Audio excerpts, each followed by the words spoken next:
In this lesson, we'll be sketching polynomial functions. You have your guided notes. It is a PDF. You can open it using Kami. When you open it using Kami, you wait for it to load. And once it loads, hit the text box and try to type your name at the top.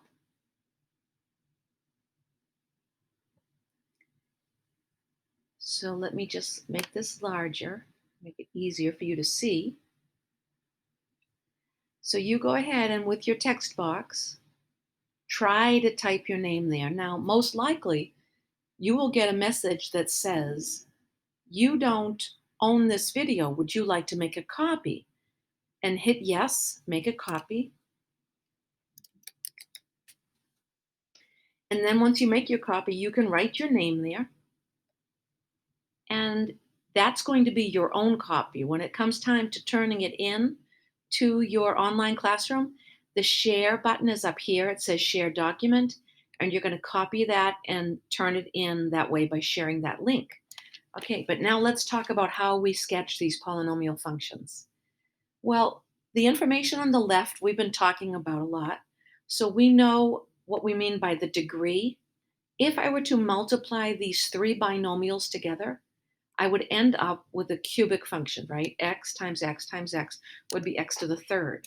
So we call this a cubic. So the degree is 3. Now the end behavior, I typically look at the right end first. If the leading coefficient is positive, the right end goes up. And because it's a cubic, right, because the degree is odd, the left and the right ends don't match. Therefore, the left end would go down. Now the roots, and we remember about graphing using factored form for parabolas. Now we're going to be sketching polynomial functions by the roots.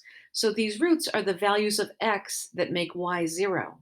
And so what number minus 2 equals 0? Well, our first root here would have to be 2, because 2 minus 2 is 0. Negative 1 plus 1 is 0, so negative 1 is a root. And negative 2 plus 2 is 0, so negative 2 is a root. There are 3 roots or 3 zeros, and that makes sense because this is a third degree polynomial function. It has 3 zeros. Now, sometimes they're real zeros, sometimes they're a combination of real and complex, but here we have 3 real roots, 3 rational roots. The y-intercept, we find that by setting x equal to 0.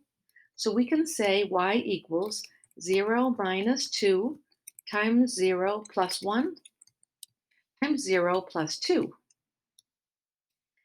And you can do this math with mental math. You get negative 2 times 1 times 2. So y equals negative 4. That's my y-intercept.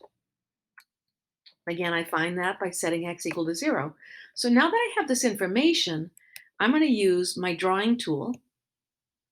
And I'm going to start off with a stroke thickness of 2 in black color. And what I really want on my x-axis, I guess I'm using green, and on my y-axis, I really want these roots, negative 2, negative 1, and 2. And so I'm just going to sketch where they would belong approximately. I'm not making a very careful scale and interval, just the approximate locations for these x-intercepts, aka roots. Now on my y-axis, I want negative 4. Again, my graph is not to scale, but I know negative 4 would be underneath the x-axis. All right, now that I've done that, I like to increase my stroke thickness here. And I'll use pink to about 6 points. And I just tap the places on the x-axis that the graph is going to go through and that y-intercept. Now I look at my end behavior. I know my right end is going to go up. So because my right end goes up, I just put a reminder to myself, it's going to go up. The left end goes down, so it'll pass right through that root of negative 2, and it'll go down. Now, because these are single roots, single x-intercepts, the graph passes through each point. So the graph is going to pass through the point of 2, like this,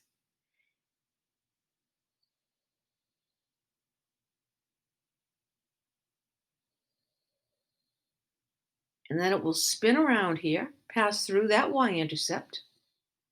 It'll go through the number -1 once, and then it'll come right down like this. So we're going to show you that, okay? It's going to pass through the number -2. It hits some kind of relative minimum, goes through the y-intercept, passes through this root, hits some kind of relative maximum, and then it passes through that last root. So that's approximately what the polynomial function would look like. That's just a basic sketch.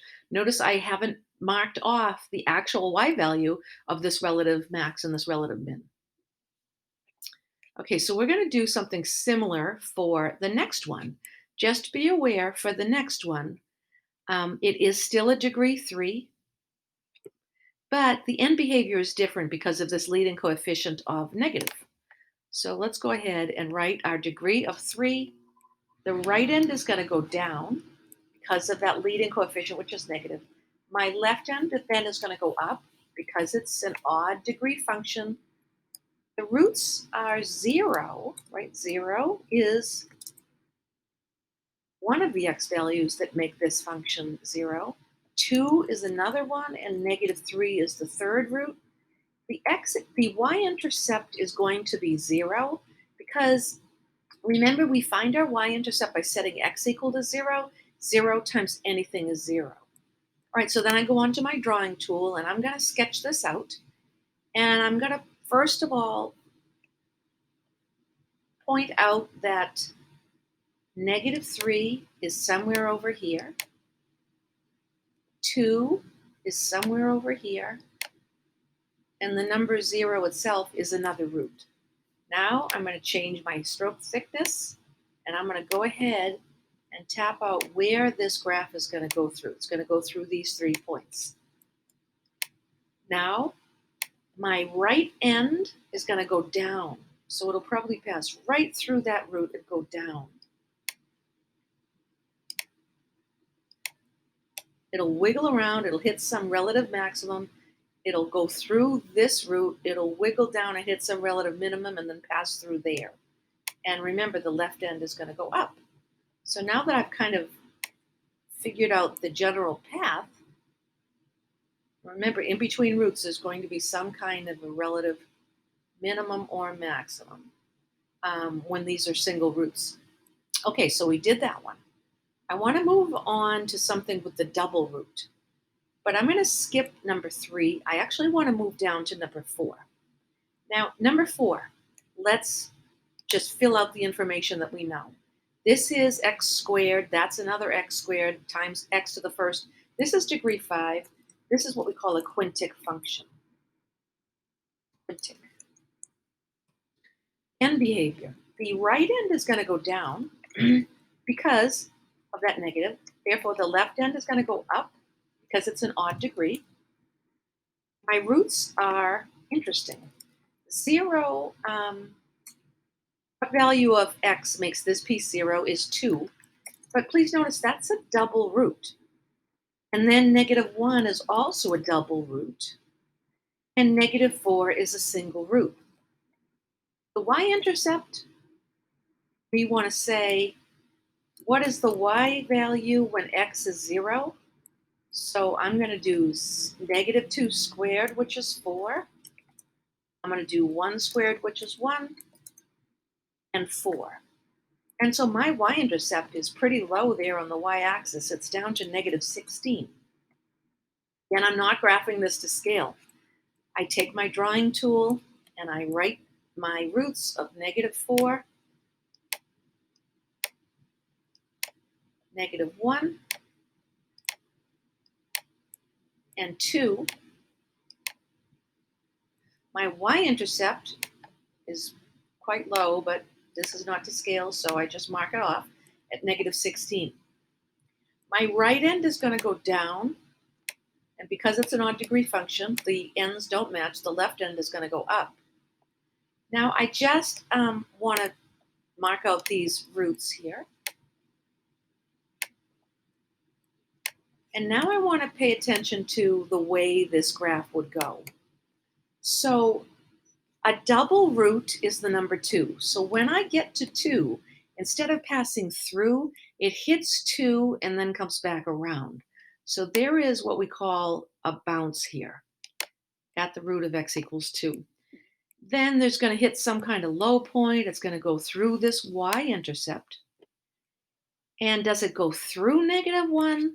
Well, if it was a single root, it would go through -1, but it's a double root. So once again, it's going to bounce right there at -1. It's going to spin around, do some kind of relative maximum, relative minimum, and then pass through that. So we're going to do the best we can here. Again, this is a sketch. It's going to hit some relative minimum, pass through that y-intercept.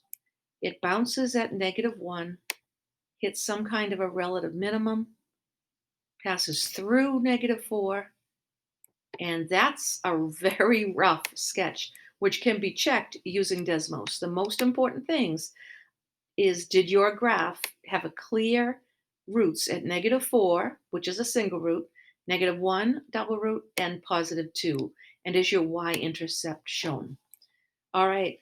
I have one last thing to show you, and that is, what do we do when we